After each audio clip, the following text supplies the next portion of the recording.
Inicialmente, quero parabenizar a organização, agradecer o convite, dizer que é um enorme prazer estar aqui em Brasília e, durante as minhas palavras, eu vou procurar comunicar do modo mais singelo, para não ocorrer comigo o que ocorreu com aquele mineirinho que foi a Las Vegas, passeando e chegando no cassino, aqueles cassinos maravilhosos, com hotéis, conhece uma loira americana que não falava uma palavra em português, e nem o mineirinho, lógico que não falava nenhuma palavra em inglês, lógico que era torcedor do Atlético, né, do Atlético Mineiro. Tamanho desse conhecimento é próprio dos atleticanos. E naquele vai e vem, um tenta lá, conversa de cá, o clima bate, começa o namoro, toma o uísque, drures. Toma o uísque lá, o uísque cá, e ficam embebedados e vão, então, resolvem consolidar o amor e vão para o quarto. E durante toda a cena, a mulher, então, ao atingir o clima, começa a dizer once more, once more. Once more em inglês quer dizer mais uma vez, mais uma vez. E ela dizia once more, e um mineirinho atleticano respondia, cada vez que ela dizia once more, ele dizia Belzonte, Belzonte, Belzonte. Então, quebrado o gelo inicial, nós, primeiro, a gente não deve falar de mineirinho, porque, na realidade, né, Minas, a gente não deve nem falar que é mineiro, porque falta educação, né? Pode ofender quem não é. Então, mas a gente não resiste, de vez em quando escorrega e fala um pouquinho de mineiro. Até porque ser mineiro não é simplesmente uma questão de cidadania. Ser mineiro é uma questão de status. Agora, ser mineiro, tricordiano e cruzeirense, mais do que um status, é uma grife. Então, vamos falar um pouquinho sobre a exigência de sustentabilidade econômica, financeira e ecológica, o Brasil no contexto de uma nova ordem econômica e financeira. Eu garanto que a palestra não é tão chata quanto o título. É verdade?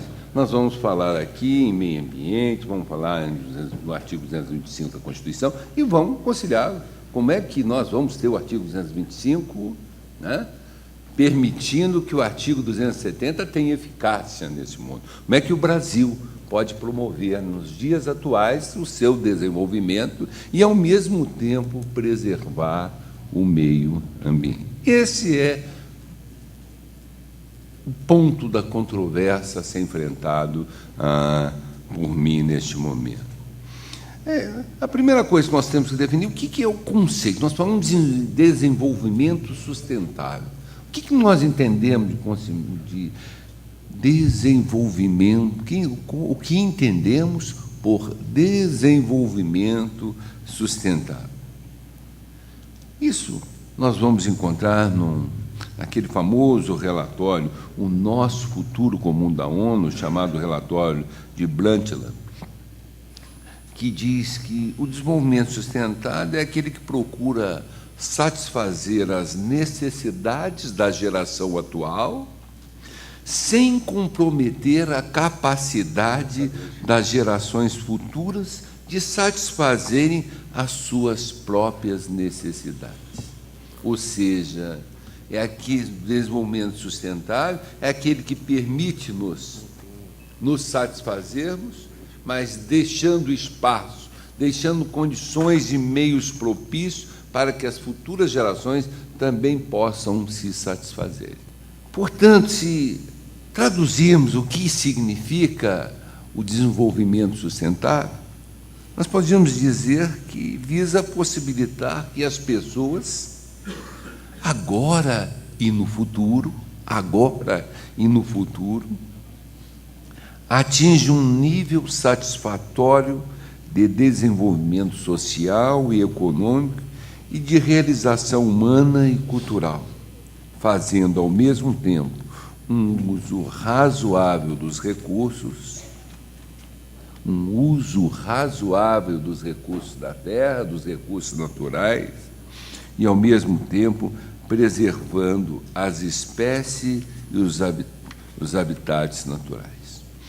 Tal é o grande desafio dos tempos atuais no Brasil e no mundo, que encontrar os caminhos que levam a esse estado de satisfação coletiva de maneira duradoura, buscando harmonizar os diversos aspectos que interferem na qualidade de vida, é verdadeiramente complicado. É um desafio. E é um desafio que impõe uma responsabilidade ainda maior: assegurar às próximas gerações as condições ideais para que possam também elas satisfazerem de forma adequada as suas necessidades. Não é tarefa fácil. Evidentemente, não é tarefa fácil. Principalmente porque, ao longo das últimas décadas, ocorreu demasiada preocupação com a quantidade de crescimento econômico no mundo. Ocorreu uma demasiada, repito, preocupação com a quantidade de desenvolvimento econômico no mundo, mas não com a qualidade deste desenvolvimento. Repito, mas não com a qualidade desse desenvolvimento. Essa circunstância, que, a par de não responder às questões da pobreza, da geração de emprego, da distribuição de renda, enfim, acabou por agravar as mazelas sociais e também aumentar, de maneira irresponsável, a utilização dos recursos naturais do planeta. O crescimento econômico, leia-se, quantidade de crescimento, tornou-se, após a Grande Depressão que atingiu os Estados Unidos da América em 1929, o maior objetivo político, o maior objetivo de política econômica para a maioria dos países, tendo se transformado, na visão de muitos, na única esperança para a redução ou eliminação da pobreza. Relembrem aqueles mais antigos, relembrem aqueles que já viviam na década de 70,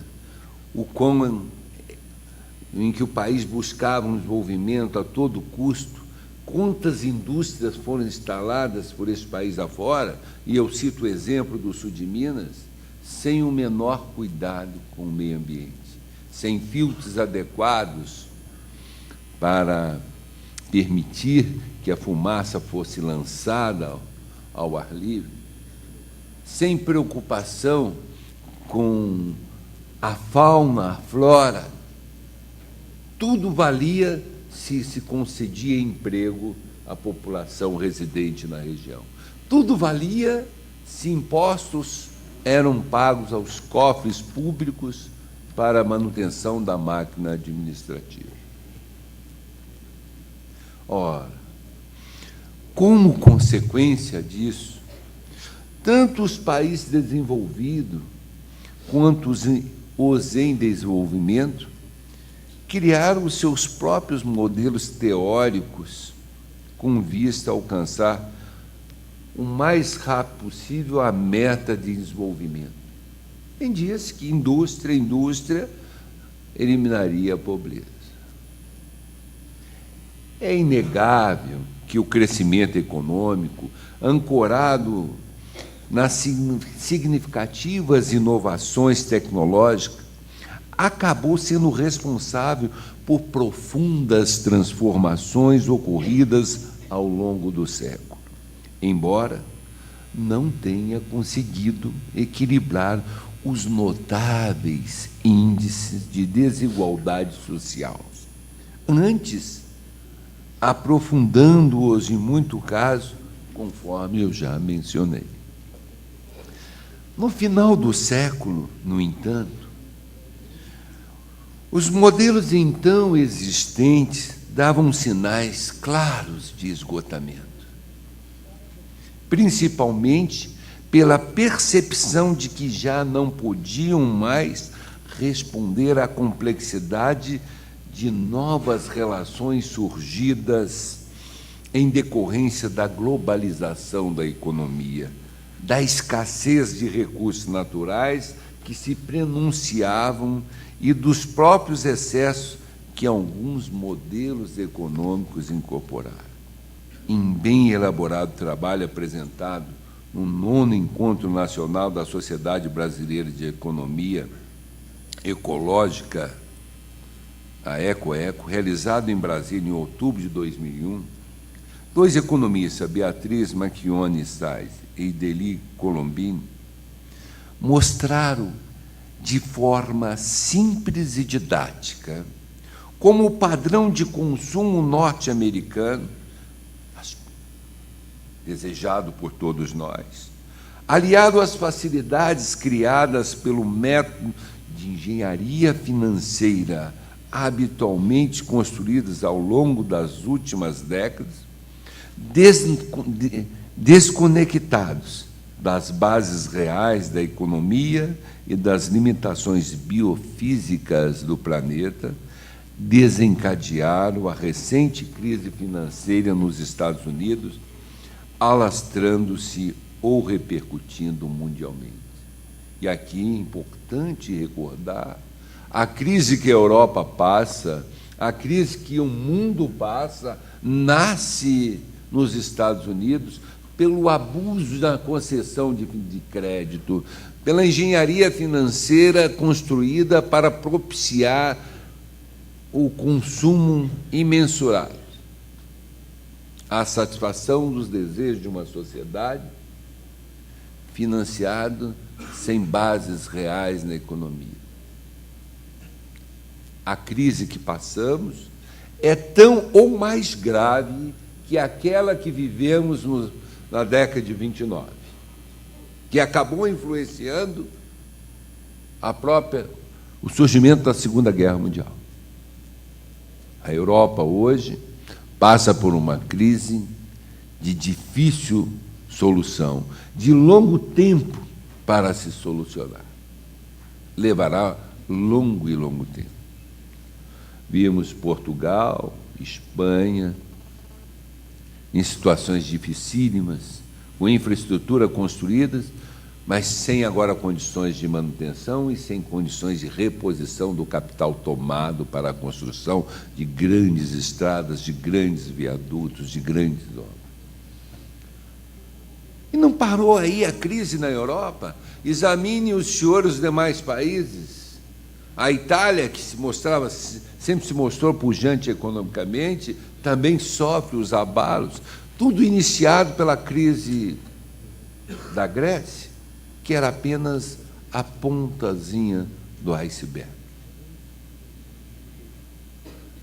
Vamos encontrar a Irlanda, e agora a França já começa a adotar uma série de medidas, porque ela também, embora grande condutora do processo econômico, da unificação europeia, também abusou nos gastos públicos. A verdade é que a crescente importância do crédito para a elevação da demanda agregada, assim como a diminuição da importância dos gastos do governo e o aumento da incerteza atribuída ao investimento, implicam na insustentabilidade e na fragilidade do processo de financiamento de longo prazo. Em outras palavras, a estabilidade econômica depende, inegavelmente, da validação das dívidas que, no entanto, só podem ocorrer pelo crescimento econômico. Isto é, se financiou, os países estão endividados e só conseguem gerar rendas para honrar os compromissos com o desenvolvimento econômico. Mas a crise gera exatamente recessão, a crise gera exatamente contenção de gastos, a crise está gerando exatamente o contrário, redução da atividade econômica. Isso por quê? Porque, claro está, que esse modelo de crescimento não pode prosseguir indefinidamente, uma vez que é restringido pelos próprios limites materiais do planeta. Logo, o sistema econômico dirigido pelas finanças, a sustentabilidade econômica só pode prosseguir ao custo de uma crescente insustentabilidade ecológica, mas não indefinidamente por restrições concretas no crescimento. Isso eu digo para lhe explicar que cada país quer explorar os seus recursos naturais para produzir receita. Vamos encontrar o Brasil preocupado com exploração de minério. Vamos encontrar a Rússia e os países árabes cada vez mais preocupados com a exploração de petróleo. Os recursos naturais todos utilizados para gerarem rendas, para que os países possam administrar a crise. É verdade que a noção de desenvolvimento continua intimamente ligada, ainda hoje, à ideia de crescimento econômico. Consideram-se países desenvolvidos aqueles que ostentam melhores indicadores econômicos.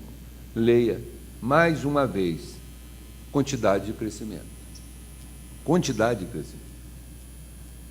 No entanto, como já dissemos, o crescimento econômico encontra limites materiais na própria escassez dos recursos naturais que temos na Terra.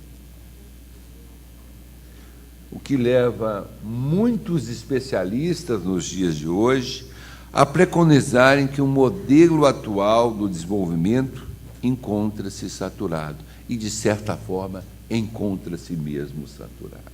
É hora de repensar, é hora de descobrir novos modelos. País desenvolvido é aquele que explora mais as suas riquezas minerais, ou o país desenvolvido é aquele que pode proporcionar qualidade de vida, preservando o meio ambiente, garantindo o futuro das futuras gerações. Essa é uma preocupação que encontramos em larga escala em países como o Canadá.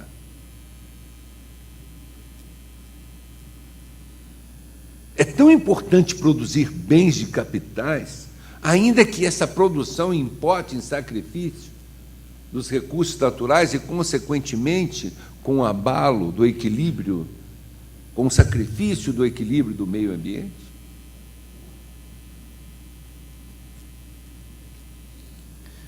É necessário, neste momento, refletir sobre uma transação, é necessário, nesse momento, refletir sobre uma transição social e ecológica nos países ricos, rumo a uma economia de menor consumo energético e material.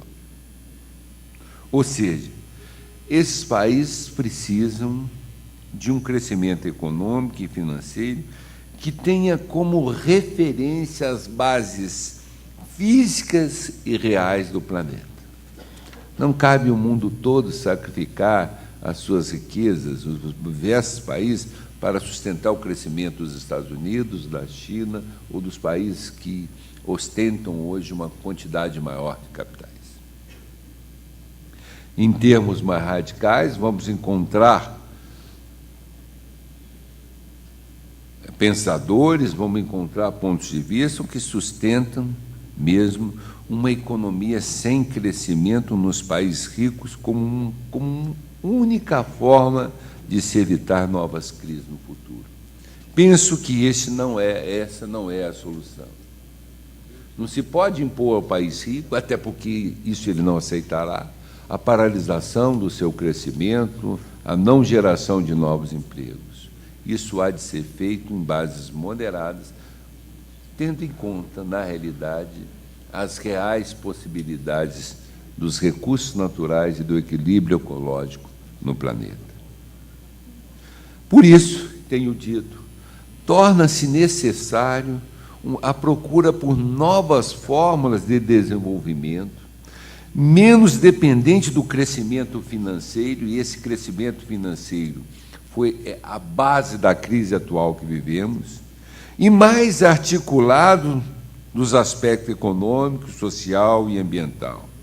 Essas são as premissas básicas para alcançar o chamado desenvolvimento sustentável.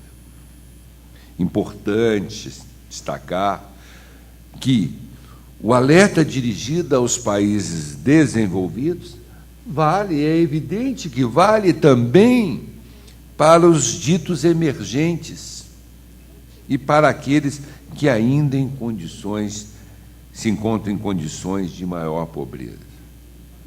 Temos hoje a clara consciência da inviabilidade futura do modelo capitalista atual, baseado no excesso de consumo e endividamento de governos, empresas e indivíduos. Isso já não pode haver dúvida quanto à necessidade de buscar novos caminhos para alcançar realmente a melhoria das condições de vida da população, sem esses riscos recorrentes de desequilíbrio no meio ambiente. É evidente, é claro, é óbvio que o Brasil está inserido no contexto mundial e sujeito às mesmas vicissitudes, aos mesmos problemas que atingem muitos países que adotam o capitalismo como um regime econômico. E aqui friso, eu não censuro o capitalismo. É hora de se redesenhar o capitalismo. É hora de compatibilizar o crescimento econômico, o modelo capitalista, com a exploração adequada, não suicida, dos recursos naturais, de modo a não comprometer o equilíbrio do meio ambiente. O Brasil tem conseguido atravessar o momento até agora mais agudo dessa crise mundial sem sofrer tantas turbulências. É verdade. Uma pequena crise ou pequenas crises se verifica aqui ou acolá. Mas, quando examinamos sobre o aspecto macroeconômico, o Brasil tem conseguido atravessar. Todavia, é preciso atentar para o fato de que essa relativa imunidade da crise que nós estamos constatando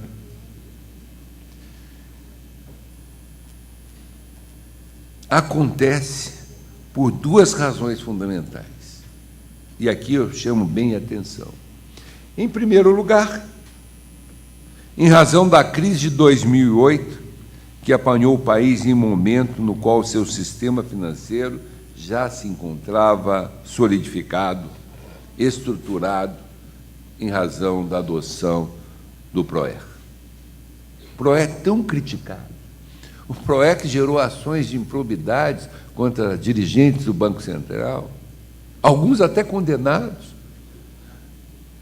é reconhecido mundialmente como um melhor programa de recuperação do sistema financeiro e, consequentemente, da economia, já lançado no mundo. O PROER deu-nos a garantia e a imunidade, a garantia de um sistema financeiro sólido e a imunidade que estamos tendo hoje em relação à crise financeira mundial. E, graças ao controle do sistema financeiro, conseguimos manter a inflação sob controle.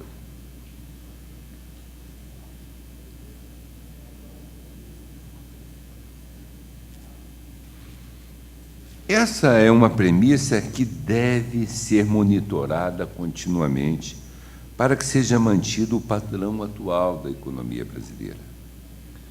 Em segundo lugar, nós atingimos esse grau de imunidade, ou ostentamos essa imunidade em relação à crise mundial, por causa das políticas públicas adotadas pelo governo brasileiro, muitas delas voltadas exatamente para a facilitação do consumo e endividamento da população, mas, ao mesmo tempo, com a adoção de limites para evitar que atingíssemos o descontrole do crédito ocorrido nos Estados Unidos, que acabou gerando aquela crise financeira. Quer dizer, o Brasil incentivou o crédito, o Brasil incentivou o financiamento, o Brasil concedeu financiamento para a aquisição de bens de capitais, mas dentro de um limite determinado. Exigiu capitalização de instituições financeiras, exigiu maior seletividade, por último, na concessão do crédito. Isso fez com que pudesse a economia manter, de certa forma, se não aquecida, pelo menos em níveis razoáveis, que não importasse em depressão ou recessão.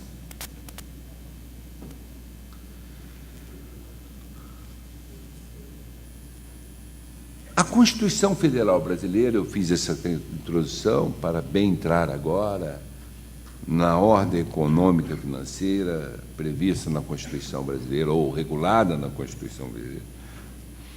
A Constituição Federal Brasileira, seguindo a tendência de outras constituições capitalistas, mais modernas, afastou-se do modelo econômico liberal proposto por Adam Smith, fundado na regra do laissez-faire, laissez-passer, e passou a privilegiar o que se convencionou de chamado Estado Social, modelo econômico, de certa forma, intervencionista, em que o Estado passa a regular a atividade da economia. Não é por outra razão que se previu no texto constitucional, entre os diversos dispositivos que tratam da matéria econômica financeira, a possibilidade de exploração da atividade econômica diretamente pelo Estado, quando necessária aos imperativos de segurança nacional ou a relevante interesse coletivo, nos termos do artigo 173, caput da Constituição Federal, bem como as premissas de sua atuação do Estado como um agente normativo e regulador da atividade econômica, de forma a exercer as funções de fiscalização, incentivo e planejamento, sendo essa função de planejamento determinante para o setor público e indicativa para o setor privado, nos termos do artigo 174. Vamos ver que a Constituição sugere uma ideia de choque entre os dispositivos, ou aparenta traduzir princípios contraditórios, o que não pode existir, evidentemente, num sistema. Ao mesmo tempo que ela assegura a liberdade de iniciativa, ela cria instrumentos de intervenção do Estado, instrumentos de planejamento obrigatórios para o Estado e indicativos para a atividade privada. Vê-se no artigo 170 que a ordem econômica, fundada na valorização do trabalho humano e na livre iniciativa, tem por fim assegurar a todos existência digna, conforme os ditames da justiça social, e aí determina a observância de uma série de princípios, dentre eles o da soberania, o da propriedade privada. O da propriedade privada, ao mesmo tempo em que se assegura a propriedade privada, limita-se o uso da propriedade privada, na medida em que ela sofre uma conotação de função social, fala-se da função social da propriedade, fala-se na livre concorrência, mas, ao mesmo tempo, se cria instrumento de defesa do consumidor. Aliás, o instrumento maior de proteção ao consumidor é a livre concorrência. O instrumento maior de proteção ao consumidor é a livre concorrência. E vamos ver onde o consumidor sofre mais, é exatamente na delegação de serviços públicos, onde não há livre concorrência. Como é difícil lidar, né, com as concessionárias, como é difícil lidar com as companhias de telefone, com as companhias de energia elétrica e até agora com as concessões de televisão.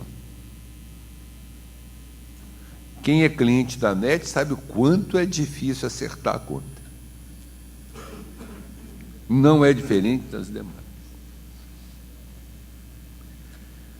E dentro do artigo 170, que prevê a livre iniciativa, ele manda observar, e aqui eu quero chamar a atenção, ele manda observar a defesa do meio ambiente, inclusive mediante tratamento diferenciado conforme o impacto ambiental dos produtos e serviços e de seus processos de elaboração e prestação.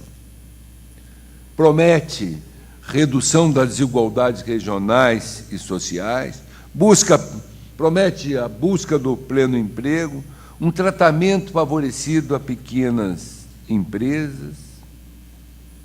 Ora, desse arcabouço jurídico, na chamada Constituição Econômica, deduz claramente do dispositivo constitucional em comento, o artigo 170, que o Brasil adotou um modelo capitalista de produção baseado na regra da livre iniciativa, fundado, porém, na valoração do trabalho humano e com o objetivo manifesto de assegurar a todos existência digna conforme os ditames da justiça social. E aqui a Constituição merece um elogio, porque o trabalho humano foi elevado ao patamar de principal fator de produção, merecendo compensação proporcional à sua importância na ordem econômica. Além disso, estabeleceu que nos seus diversos incisos e princípios norteadores da atividade econômica, colocando lado a lado aqueles de índole eminentemente capitalista e os próprios de economia dirigida, esse a demonstrar que a intervenção nessa seara poderá estar de forma mais abrangente do que se poderia supor à primeira vista. A Constituição, que assegura, ali no mesmo artigo, que assegura a liberdade de iniciativa, coloca uma série de dispositivos que propiciam a intervenção pelo Estado na economia. Raul Machado Horta, que era um grande, já falecido, saudoso professor Raul Machado Horta, um dos grandes constitucionalistas brasileiros, uma inteligência rara, não por acaso nasceu em Minas Gerais, não é verdade? Afirmava o professor Raul Machado Horta que a ordem econômica estabelecida no texto constitucional brasileiro está impregnada de princípios e soluções contraditórias. Dizia Raul Machado, a ordem econômica está impregnada de princípios e soluções contraditórias. Ora, reflete o rumo do capitalismo neoliberal, consagrando os valores fundamentais desse no sistema, ora, avança no sentido do intervencionismo sistemático e do dirigismo planificador como elementos socializadores. Diz-nos Raul Machado Horta, no enunciado constitucional há princípios e valores: soberania nacional, propriedade privada, livre concorrência. Há princípios que se confundem com intenções. Reduções das desigualdades regionais, busca do pleno emprego, tratamento favorecido para as empresas brasileiras de capital nacional de pequeno porte, função social da propriedade. E há princípios de ação política, defesa do consumidor, defesa do meio ambiente. A verdade é que, imperfeições à parte, a presença dessas e outras regras relativas à ordem econômica e financeira no texto constitucional caracteriza aquilo que os doutrinadores hoje denominam de Constituição Econômica. Ora, já nos dizia Baracho que a relação entre Constituição e sistema econômico, ou o mesmo regime econômico, é frequente nas constituições modernas, que contempla pautas fundamentais em matéria econômica. Chega-se a falar, e é preciso atentar, que, ao lado de uma Constituição política, reconhece-se uma Constituição econômica. Eros Graus, charmoso jurista, né, e constitucionalista, mas um charmoso jurista do direito econômico, ministro do Supremo Tribunal Federal, já aposentado, que mora em Minas Gerais, na cidade de Tiradentes, próximo a Três Corações, que é minha terra, onde Pelé é o segundo cidadão mais importante. Né? Estão rindo. O primeiro eu não falo. Os senhores é que estão sugerindo. Eu não falo. Né? Eros Grau afirma que o artigo 170 prospera, evidentemente, no sentido de implantar uma nova ordem econômica, não podendo a atuação estatal, por tal motivo, vincular apenas a ordem estabelecida do presente à defesa do presente. E aí arremata, de uma forma extremamente charmosa, Eros Grau. Olha bem, não pode se vincular apenas à ordem estabelecida no presente e à defesa do presente, mas também à formulação de uma ordem futura, ou seja, a antecipação do porvir.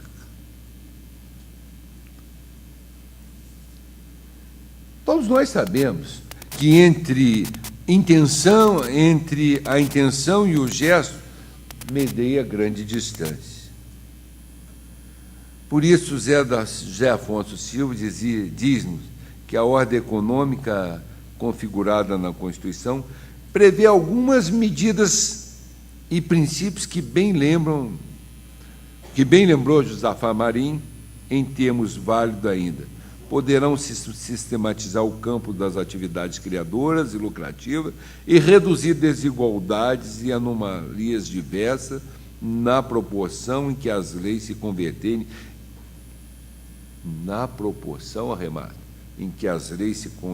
em instrumentos reais de correção das contradições dos interesses privados.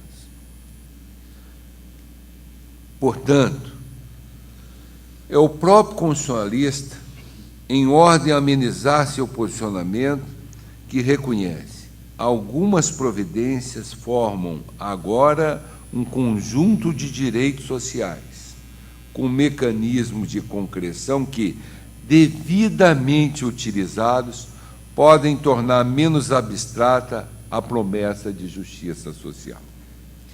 Esta é realmente uma determinação essencial que impõe e obriga que todas as demais regras da Constituição Econômica sejam entendidas e operadas em função dela. Vale dizer, não podemos ler o artigo 170 apenas como mera promessa. É preciso diligenciar, é preciso interpretar, é preciso construir a concretude dos princípios consagrados na ordem econômica, na busca de uma verdadeira justiça social. Um verdadeiro regime de justiça social, digo, será aquele em que cada um deve dispor de meios materiais para viver confortavelmente, segundo as exigências de sua natureza física e espiritual. Eu já recebi a advertência aqui, que eu tenho 5 minutos, já 5 ou já estão em 4, ou já esgotaram os 5, que eu não vi o bilhete. Não, por favor, silêncio. 5? Como o senhor achar melhor. Eles colocam, e quando o juiz pergunta, não quer perder nenhuma ação no STJ. Pelo menos não com ele, Você né? entendeu? Eu adoro participar de painel em que o presidente é um advogado. Não tem coisa melhor. O senhor fala sem limite.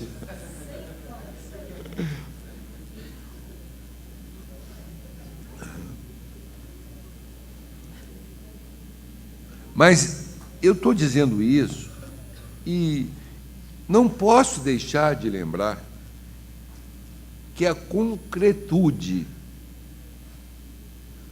de preceito constitucional só se torna efetiva a partir da vontade política de quem detém o poder.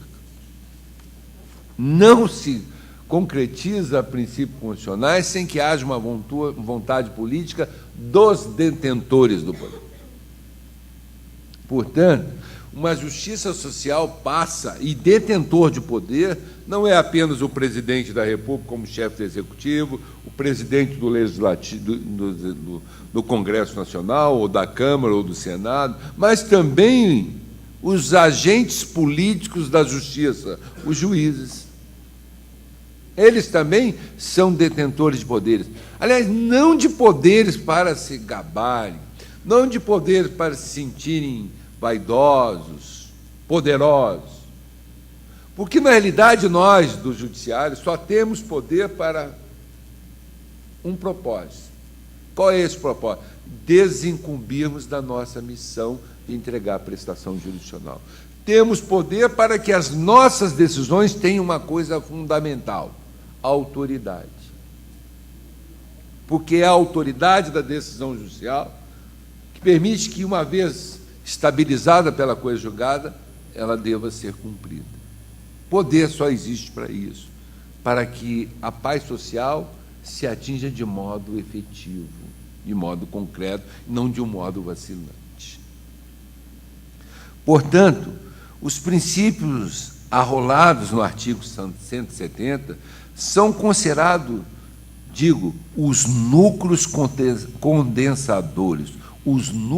condensadores, do empreendimento privado e da função pública, de modo que, em uma ordem econômica objetivamente definida no texto constitucional, todas as atividades desenvolvidas pelos particulares e todas as ações implementadas pelo poder público devem necessariamente estar em consonância com o objetivo maior de assegurar a existência digna, conforme os ditames da justiça social, como se lê no caput do próprio artigo 170.